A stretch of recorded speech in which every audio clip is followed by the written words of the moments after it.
দারুণ স্বাদের আলু বরবটির তরকারি। এটি হলো গরম ভাতে জাস্ট জমে যাবে। তো এর জন্য প্রথমে আমি 500 গ্রাম বরবটি নিয়েছি। এর মুখগুলো একটু একটু কেটে ফেলে লম্বা লম্বা করে কেটে নেব। আবার ভালোভাবে জল দিয়ে ধুয়ে নেব। একটা কড়াইতে সর্ষের তেল গরম করে নিয়েছি, তারপরে দিয়ে দিলাম কেটে রাখা লম্বা করে আলুগুলো একটু লাল লাল করে ভেজে নেব। তারপরে দিয়ে দিলাম কেটে রাখা বরবটিগুলো। একটা মিক্সিং জারে নিয়ে নিলাম আদা, টমেটো, 1 চামচ জিরে, 1 চামচ মৌরি আর কিছু গোটা গোলমরিচ। তারপরে এদিকে আলু ও বরবটিটাও লাল লাল করে ভাজা হয়ে গেছে, নামিয়ে নিলাম। একই তেলের মধ্যে দিয়ে দিলাম 5 ফোড়ন, তেজপাতা ও শুকনো লঙ্কা। তারপরে দিয়ে দিলাম ভেজে করে রাখা মশলার পেস্টগুলো। ভালোভাবে কষিয়ে নিয়ে দিয়ে দিলাম ভেজে রাখা আলু ও বরবটি।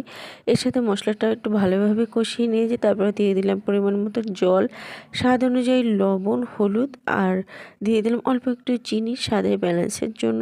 আর দিয়ে দিলাম গরম মশলা গুঁড়ো। নাড়িয়ে চাড়িয়ে নামিয়ে নিলেই রেডি দুর্দান্ত স্বাদের